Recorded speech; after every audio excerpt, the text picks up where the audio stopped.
কুড়িটি সংখ্যার গড় ১২। প্রথম ১২টি সংখ্যার গড় ১১ এবং পরের ৭টি সংখ্যার গড় ১০ হলে শেষ সংখ্যা হবে কত? এ ৩৮, বি ৩৬, সি ২৬, ডি ২৮। মোট সংখ্যা কয়টি? ২০টি। গড় কত? ১২। তার মানে ২০ দিয়ে যদি আমি ১২কে গুণ করি তাহলে টোটাল পেয়ে যাবো। দেখো ১২ দুগুণে ২৪ মানে টোটাল হলো ২৪০। তাহলে ২০টি সংখ্যার টোটাল কত? ২৪০ হবে। বলে যে ১২টি সংখ্যার প্রথম ১২টি সংখ্যার গড় ১১। তাহলে প্রথম ১২টি সংখ্যা যদি আমি গুণ করি তাহলে প্রথম ১২টি সংখ্যার টোটাল কত? প্রথম ১২টি সংখ্যা টোটাল পাবো আমি ১২কে যদি ১১ দিয়ে গুণ করি তাহলে পাবো ১৩২। এবং পরের ৭টি সংখ্যার গড় ১০। তারপরে দেখো পরের ৭টি সংখ্যা, এটার গড় ১০, তাহলে পরের ৭টি সংখ্যার টোটাল কত হবে? ৭ 10 ৭০। তার মানে প্রথম ১২টি সংখ্যা, তারপরের ৭টি সংখ্যা, ১২ আর ৭ হচ্ছে টোটাল ১৯টি সংখ্যা। ১৯টি সংখ্যার যোগফল কত? ১৩০ আর ৭০ আমরা যোগ করলাম, পেয়ে গেলাম কত? ২০২। তাহলে টোটাল সংখ্যা ২০টি, তার মধ্যে আমি ১৯টি সংখ্যা পেয়ে গেলাম। তাহলে শেষ সংখ্যাটা পাবো কীভাবে? ২৪০ থেকে ২০২ বিয়োগ করলে। দেখো টোটাল ২০টি সংখ্যার যোগফল থেকে যদি আমি প্রথম ১৯টি সংখ্যার যোগফল বিয়োগ করি তাহলে আমরা শেষ সংখ্যাটা পাবো। আর ২৪০ থেকে ২০২ বিয়োগ করলে থাকছে আমাদের ৩৮। তাহলে অপশান এ হচ্ছে উত্তর। শেষ সংখ্যা হবে আমাদের ৩৮।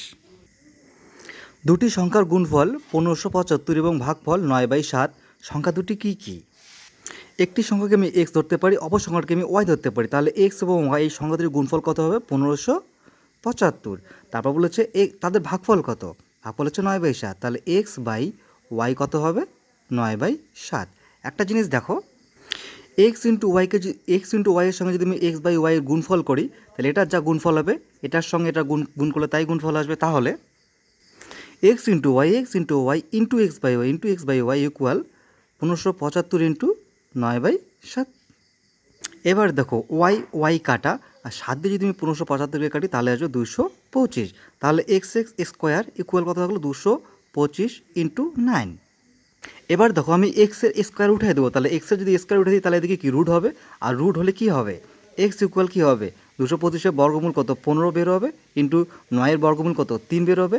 তার মানে এক্স ইকুয়াল ৩×১৫ কত হবে? ৪৫। তাহলে কি হলো? একটি সংখ্যা বের হলো ৪৫, আর এখানে দেখো অ্যান্সারে একটাতেই দেওয়া আছে ৪৫, সুতরাং অ্যান্সার হচ্ছে অপশন নেই। তাছাড়াও তোমরা এক্স ইন্টু ওয়াই ১৫৭৫ সংখ্যা দুটির গুণফল ১৫৭৫, এখান থেকে তোমরা ওয়াইয়ের মান বের করতে পারো যদি এক্সের মান বসিয়ে দাও। এক্সের মান বসালে কী হবে? ১৫৭৫কে ভাগ যাবে কত দিয়ে? ৪৫ দিয়ে, আর ৪৫ দিয়ে ১৫৭৫কে ভাগ করলে আসবে ৩৫, সুতরাং ওয়াইয়ের মান হবে 35। ৪ বছর আগে পিতা ও পুত্রের বয়সের অনুপাত ছিল 9:2। পিতার বর্তমান বয়স ৪০ বছর হলে পুত্রের বর্তমান বয়স কত হবে? ১২ বছর, ১৫ বছর, ১৮ বছর, ১০ বছর। পিতা ও পুত্রের 4 বছর আগে বয়সের অনুপাত ছিল 9:2। পিতার যদি বয়স ছিল 9 তাহলে পুত্রের বয়স ছিল 2। পিতার বর্তমান বয়স 40 বছর। আচ্ছা, পিতার বর্তমান বয়স যদি 40 বছর তাহলে 4 বছর আগে পিতার বয়স কত ছিল? 36 বছর। তাহলে 4 বছর আগে ছিল 36। তাহলে 4 বছর আগে যদি ছিল 36 আর 4 বছর আগে পিতার বয়সের অনুপাত ছিল 9:2, পুত্রের বয়সের অনুপাত ছিল 9:2, পিতার বয়সের একক কত? 9। তাহলে 9 যদি বোঝা যায় 36, তাহলে 1 কত বোঝাবে? 4। ঠিক এখানেও কী হবে? 4 গুণ হবে 2-এর সঙ্গে 8। এখানে 9-এর জন্য যদি 4 গুণ 36 হয় তাহলে এখানে 2-এর জন্য 4 গুণ 8 হবে, কিন্তু 36-এর সঙ্গে 4 যোগ করে বর্তমান বয়স 40 হয়েছে, এখানেও 8-এর সঙ্গে 4 যোগ করে বর্তমান বয়স 12 হবে। অ্যান্সার হবে অপশন এ।